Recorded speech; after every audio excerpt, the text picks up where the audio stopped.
नमस्कार, स्वागत है दोस्तों आपका स्वाभिमान टीवी में। और आज हमारे साथ में योगेश पटेल जी हैं। योगेश पटेल जी, आपको बता दें कि भोजीपुरा विधानसभा से प्रत्याशी हैं और बहुजन समाजवादी पार्टी के सिंबल को लेकर, चुनाव चिन्ह को लेकर ये खड़े हुए हैं। बहुत सारी समस्याएं हैं भोजीपुरा में, बहुत सारे दिक्कतें हैं। आज हम इनसे जानने की कोशिश करते हैं कौन कौन से इनकी मुद्दे हैं, क्या चीज़ों को लेकर ये चुनाव के मैदान में उतरे हुए हैं। योगेश जी। देखिए, मुद्दों की बात करी जाए तो अनेकों ऐसे मुद्दे हैं कि जिन पे काम होना भी बाकी है। ऐसा कौन से मुद्दे हैं जो जनता के लिए जरूरी हैं, आप जो सोचते हैं? आप तो ब्लॉक प्रमुख भी हैं, आपने तो बहुत करीबी से जनता को देखा है। कौन से ऐसे मुद्दे हैं, सबसे पहले आप वो बताइए जो आप जिसके ऊपर काम करना चाहते हैं। व्यक्ति के जीवन में उसकी और उसकी फैमिली की ज़रूरत होती है कि उसका परिवार आगे बढ़े, और परिवार को आगे बढ़ाने के लिए एक अच्छी एजुकेशन जी। और एजुकेशन के बाद एम्प्लॉयमेंट। ऐसा क्या करेंगे कि भोजीपुरा की जनता के लिए अच्छी एजुकेशन और एम्प्लॉयमेंट आप वहां पर कुछ नया करके दिखाएंगे? देखिए, एजुकेशन के क्षेत्र में हमने भोजीपुरा के लिए बहुत कुछ किया है। हमने एक एनजीओ बनाया है। एनजीओ के माध्यम से वहाँ जेपीएम कॉलेज के नाम से एक संस्था स्थापित करी है, जिंगल वेल के नाम से स्थापित करी है, और जेपीएम पब्लिक स्कूल के नाम सीबीएसई बोर्ड के अलावा यूपी बोर्ड से स्थापना करी है।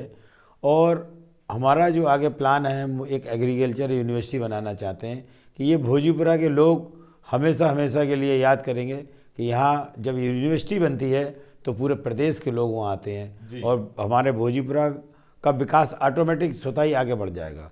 देखिए, मैं आपको दिखाना चाहता हूँ एक क्लिप सामने। इस क्लिप को ध्यान से देखिए। ये सेमीखेड़ा शुगर फैक्ट्री की है और यहाँ पर किसान काफी परेशान हैं। इनकी बहुत सारी समस्याएं हैं। क्या उनकी समस्याओं से आप अवगत हैं?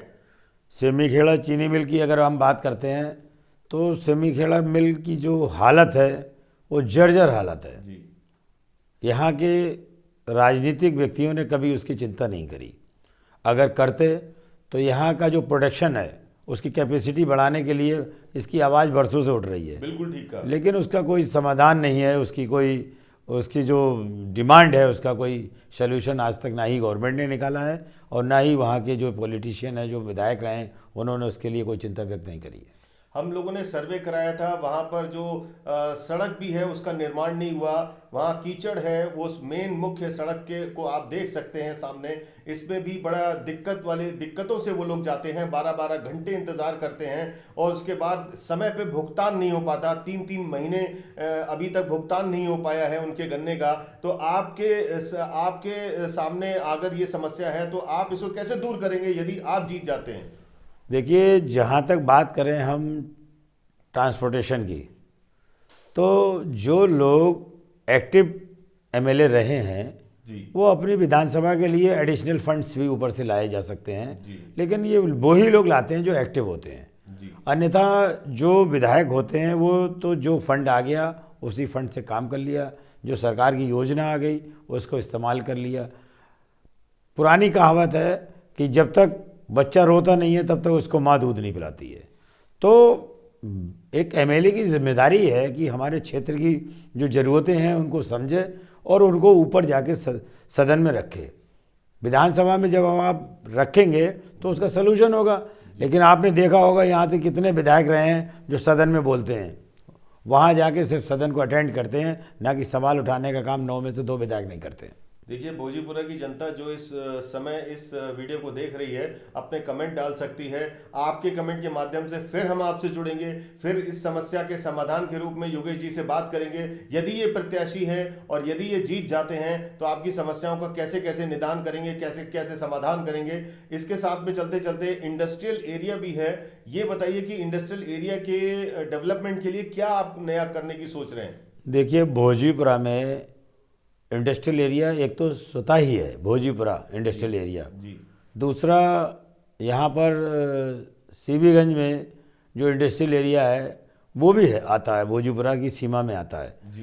पिछले 20 साल में जो इंडस्ट्रियाँ लगी जी। उसमें से 80% इंडस्ट्रियल बंद हो गई, जी।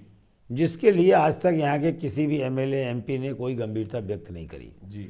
अगर गंभीरता व्यक्त करते तो या तो इंडस्ट्रियाँ चलती जी। और नहीं चलती तो उनको ये कहा जाता कि भाई वो ना चलाएं, तो नए लोगों को मौका मिले। जी। नए लोगों को मौका मिलता। आज छोटे छोटे लघु उद्योग चल रहे हैं, छोटे छोटे प्लांट चल रहे हैं, जी। लेकिन जो चलाना चाहते हैं उनके पास इंडस्ट्रियल एरिया में प्लाट्स नहीं है, इंडस्ट्रियल एरिया में उनके पास कारोबार करने के लिए जगह नहीं है, और जिनको प्लाट दे दिए गए हैं वो इंडस्ट्री चला नहीं रहे हैं। जी। इसके लिए सरकार बिल्कुल सोई हुई है। जी। मैंने पिछले उसमें कहा था कि अगर गवर्नमेंट ये नोटिस जारी करे जी। कि भाई या तो इंडस्ट्री चलाइए वरना आपका आवंटन रद्द कर दिया जाएगा, जी। इतने एक लेटर लिखने से जी। 100 में से 40 इंडस्ट्रियां अपने आप ही चालू हो जाएंगी। जी। जी। देखिए, बड़ी मुद्दे की बात है, बड़ी इंपॉर्टेंट बात है, क्योंकि आप वहाँ क्षेत्र के प्रत्याशी हैं और यदि आप जीत जाते हैं तो जनता को लेकर बहुत सारी बातें हैं। जैसे कुछ पार्टियों ने अलग अलग जातियों को ध्यान में रखते हुए टिकट दिया है। आप ही के क्षेत्र से अगर हम कहें तो साजिल इस्लाम जी भी खड़े हैं, आप ही के क्षेत्र से जो आपके भारतीय जनता पार्टी के हैं वो भी खड़े हैं। तो अलग अलग जातियों की यदि हम बात करें तो उन जातियों पे आपका क्या प्रभाव पड़ेगा यदि जीत जाते हैं? तो उन लोगों को जो आपके को ध्यान में रखते हुए ना रखते हुए आपके पास जो टिकट है उस पे कैसे आप समीकरण अपने ठीक करेंगे? देखिए, जातिगत आंकड़े में हम लोग चुनाव की दृष्टि से देखें जी तो हम लोगों का आंकड़ा बिल्कुल ठीक है। जी उसके लिए हमें जीतने में कोई परेशानी नहीं है। जी। लेकिन मैं चाहता हूं कि ये जो चुनाव है वो जातिगत नहीं होना चाहिए, विकास के ऊपर होना चाहिए। जी। आज जो राजनीति का स्तर है वो धर्म के ऊपर चल रहा है। जी। लोगों को गुमराह किया जा रहा है जी। कि अगर ये सरकार नहीं बनेगी तो जी। आपको लूट लिया जाएगा, आपको जी। ये कर लिया जाएगा। जी। इसके संदर्भ में मैं ये कहता हूँ कि ये देश पहले से नहीं चल रहा है। जी बिल्कुल ठीक। कौन सा ऐसा काम है इस देश का जो पिछले जब से देश आज़ाद हुआ है जो रुक गया है? जी। लेकिन मुझे लगता है कि हमको विकास को लेकर बात करनी चाहिए और धर्मनिरपेक्ष देश बनाना चाहिए। बहुत अच्छी बात कही है योगेश जी, और आज हम इस बात को हम विराम देंगे इसी बात से कि हमें धर्म निरपेक्ष होना चाहिए, हमें जाति पे नहीं जाना चाहिए। आपकी क्षेत्र की जनता को मैं फिर बताना चाहता हूं, भोजीपुरा की जनता को, कि किसी जाति को ध्यान में रखते हुए अपने दिमाग में वोट को के बटन को ना दबाएं। कोई व्यक्ति विशेष को ध्यान में रखिए। यदि व्यक्ति काम करने वाला है, यदि आपके क्षेत्र में चाहे वो किसी भी पार्टी का क्यों ना हो, यदि वो आपको विश्वास दिलाता है आपकी आत्मा में उतर के कि वो आपके लिए बिल्कुल अच्छा काम करेगा, भविष्य में आपको सुरक्षित रखेगा, आपके भविष्य के लिए सोचेगा, तो जरूर उस पार्टी के लिए, उस पार्टी के प्रत्याशी को जरूर जिताएं। धन्यवाद।